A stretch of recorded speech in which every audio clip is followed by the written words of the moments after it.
आज आपण करणार आहोत पनीर मसाला. मसाल्याला शाही टेस्ट येण्यासाठी काय करावे हे आज आपण पाहणार आहोत. मसाला अत्यंत वेगळ्या प्रकारे बनवलेला आहे, त्यामुळे याची टेस्ट हॉटेलपेक्षाही अगदी सुंदर येते. मोहरी अर्धा चमचा, जिरे अर्धा चमचा, शहाजिरे अर्धा चमचा, मेथीदाणे पाव चमचा, दालचिनी 5-6 लवंगा, काळी मिरी 5, बडीशेप पाव चमचा, 3 हिरवी वेलची, 1 मसाला वेलची, दगडफूल, 1 चक्रफूल, 1 तमालपत्र, जायफळ घेतलेलं आहे, थोडंसं किसून टाकूया. धणे 1 चमचा. आपण सर्व मसाले गरम करून घेऊया. पॅकेटचे मसाले आपण वापरत नाही आहे, घरगुती मसाला वापरायचा आहे. फ्रेश मसाल्यांचा फ्लेवर चांगला येतो, याचा स्वाद चांगला येतो. कोणताही पॅकेटचा मसाला न वापरता आपण हा वापरूया. फक्त गरम करून घ्यायचे, करपू द्यायचे नाहीत. आपण याची आता बारीक पावडर करून घेऊया. मसाला बारीक वाटून घेतलेला आहे, साधारण 2 चमचे झालेला आहे. 2 चमचे तेल तापवलेलं आहे. हे 3 मोठे कांदे घेतलेले आहेत, ओबडधोबड कापून घेतलेले आहेत. ते आता आपण भाजून घेऊया. ब्राऊन रंगावर भाजून घ्यायचे. आपण जो मसाला बनवलेला आहे आणि कांदा, याची टेस्ट आपल्या भाजीला येते. कांदा अगदी ब्राऊन कलरवर भाजून घ्यायचा. कांदा भाजल्यानंतर कांद्याची एक गोड चव येते, त्याची टेस्ट आपल्या भाजीमध्ये उतरते. 5 ते 6 मिनिटानंतर कांदा पण छान भाजला गेलेला आहे. थोडंसं मीठ टाकायचं म्हणजे कांदा लवकर भाजतो. आता याच्यामध्ये टाकूया लसूण. 1 मोठा गड्डा लसणाचा घेतलेला आहे. आलं बारीक कापून घेतलेलं आहे. तीळ 1 चमचा,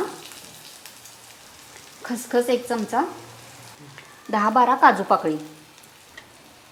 तर सर्व मसाला 1-2 मिनिट भाजून घेऊया व्यवस्थित आणि थंड करून घ्यायचा. 3 मध्यम आकाराचे टोमॅटो उकडून घेतलेले आहेत. उकडून घेतल्यामुळे याची साल निघते आणि साल तोंडामध्ये येत नाही. एकदम फाईन प्युरी होते, म्हणून हे टोमॅटो उकडून घेतलेले आहेत. 2-3 मिनिट गरम पाण्यातून काढायचे, लगेच सॉफ्ट होतात हे. आणि याचं देठ आहे हे काढून घ्यायचं. टोमॅटोची प्युरी केलेली आहे आणि आपला कांद्याचा मसाला पण वाटून घेतलेला आहे. हा मसाला थोडासा ओबडधोबड राहिला तर चालेल, पाणी न घालता वाटलेला आहे. 2 चमचे तेल तापवलेलं आहे, त्याच्यामध्ये आपण 2 चमचे तूप घालून घेऊया. एकदम हॉटेलपेक्षा पण चांगली होते ही भाजी. जिरे, हिंग, हिरवी मिरची कट मारून घेतलेलं आहे मिरचीला, कढीपत्ता, सुकी लाल मिरची. आता याच्यामध्ये आपण कांद्याचा मसाला घालून घेऊया. आता कांदा आपला भाजलेला आहे, आलं लसूण पण भाजलेलं आहे, त्यामुळे मसाला भाजण्यासाठी जास्त वेळ लागत नाही. सर्व आपण तयारी करून ठेवली की भाजी पटकन होते. 1-2 मिनिट परतून घेऊया. मसाला तेल लगेच सोडतं कारण आपला कांदा व्यवस्थित भाजलेला आहे. मसाल्याला तेल सुटलेलं आहे. आता आपण टोमॅटोची प्युरी आहे ती टाकून घेऊया. आता प्युरी घातल्यानंतर मसाला पातळ होतो आणि टोमॅटो भाजण्यासाठी थोडा वेळ लागतो. तर 4 ते 5 मिनिट आपण झाकून ठेवूया, म्हणजे मसाला चटकन भाजतो. पनीर अर्धा किलो घेतलेलं आहे. आता हे कट करून घ्यायचं. हा एक तुकडा ठेवलेला आहे मी, हा किसून आपण ग्रेव्हीमध्ये घालणार आहे. पनीर घातल्यामुळे एकदम शाही टेस्ट येते आपल्या भाजीला. आपल्या आवडीनुसार पनीरचे तुकडे करून घ्या, बारीक मोठे जसे पाहिजे तसे. अशा पद्धतीने कापलेले आहेत हे. आता मसाला एक साईडला भाजतोय, तोपर्यंत आपण पनीर शॅलो फ्राय करून घेऊया. खूप जास्त भाजायचं नाही, नाहीतर चिवट होतं. थोडंसं कोटिंग आलं की आपण गॅस बंद करायचा. पनीर पण शॅलो फ्राय केलेलं आहे, खूप जास्त भाजलेलं नाही आहे. भाजलं तर पाणी सोडतं आणि चिवट होतं, त्यामुळे अगदी थोडंसं गरम करून घेतलेलं आहे.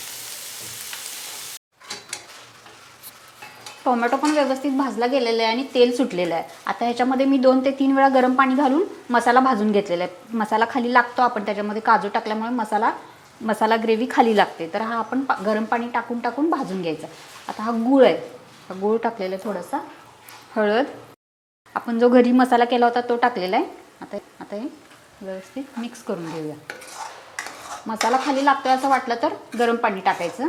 गरम पाणी एक बाजूला करून ठेवायचं आणि मसाला भाजताना मध्ये मध्ये घालत राहायचा मसाल्यामध्ये पाणी. मीठ, तिखट, कांदा लसूण मसाला, हे काश्मीरी लाल तिखट रंगासाठी. खवा घेतलेला आहे 2 चमचे. आता खवा नसेल तर दूध पावडर घातली तरी पण चालेल. दूध पावडर पाण्यामध्ये थोडीशी मिक्स करायची आणि त्याच्यामध्ये घालून घ्यायची. दूध पावडर किंवा दुधाची साय घातली तरी पण चालेल. दुधाच्या साईमुळे पण क्रीमी टेक्स्चर येतं. आता आपण हे पनीर ठेवलं होतं ते किसून घालूया याच्यामध्ये. खवा आणि पनीरमुळे एक शाही टेस्ट येते आणि ग्रेव्ही पण थिक होते. ग्रेव्हीला चव चांगली येते. सर्व मसाले आपले टाकून झालेले आहे. ग्रेव्ही एकदा मिक्स करून घेऊया. एकदम हॉटेलपेक्षा पण टेस्टी होते. सर्व घरगुती मसाले वापरलेले आहेत. काहीच विकत आणावं लागत नाही. जे घरामध्ये आहे त्या साहित्यामध्ये आपण पनीर मसाला बनवतो आहे. आता याच्यामध्ये थोडंसं गरम पाणी घालते मी आणि पुन्हा एकदा आपण मसाला शिजवून घेऊया.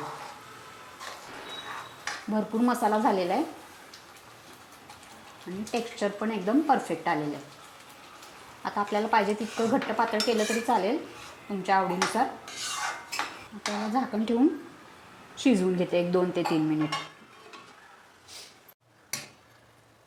ग्रेव्ही अगदी सुरेख झालेली आहे. तेल सुटलेलं आहे. आपण पाणी टाकलं होतं ते आटलेलं आहे आणि मसाला अगदी व्यवस्थित भाजलेला आहे. मसाला जितका आपण भाजत जाऊ शिजवत जाऊ तितकी आपल्या मसाल्याला टेस्ट येत जाते.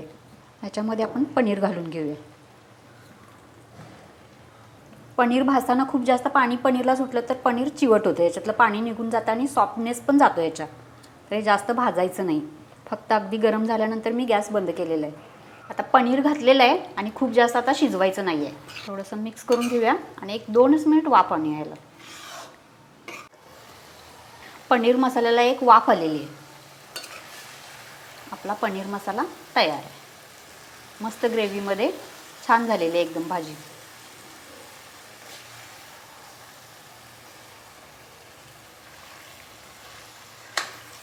चलिए